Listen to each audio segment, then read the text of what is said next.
वज़ीर दाखिला मोहसिन नकवी की ज़ेर सदारत मुल्क की सिक्योरिटी के पेश नज़र इजलास। मुल्क भर में कलअदन तंजीमों के खिलाफ ग्रैंड ऑपरेशन का फैसला। ज़राए के मुताबिक इजलास में चारों सूबों के IG पुलिस ने शिरकत की है। दाइश की पाकिस्तान में मुमकिन मौजूदगी का खदशा भी ज़ेर गौर आया।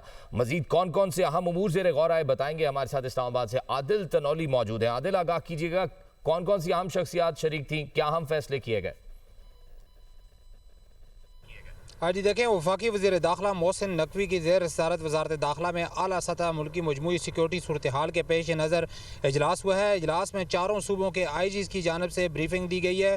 सूबों में मुतल्लिका जो अमन व अमान की सूरत हाल है उसके ऊपर वज़ीर दाखिला को ब्रीफिंग दी गई है और साथ ही साथ तमाम सूबों के IGs और इसके अलावा जो अफसरान मौजूद थे सिक्योरिटी में, इसमें वज़ीर दाखिला की ज़ेर सदारत इजलास में फ़ैसला किया गया है कि मुल्क में जो कलादन तंजीमें हैं उनके खिलाफ भरपूर तरीके से ग्रैंड ऑपरेशन जो है इसका फैसला भी किया गया है। इसके अलावा जो हालिया दहशतगर्दी के वाक़यात हुए हैं इनसे मुतालिक और मजीद सिक्योरिटी सख्त करने से मुतालिक भी सख्त करने से मुतालिक फैसले किए गए। आदिल तनौली तफसीलन आगाह कर रहे थे। आपका बहुत शुक्रिया।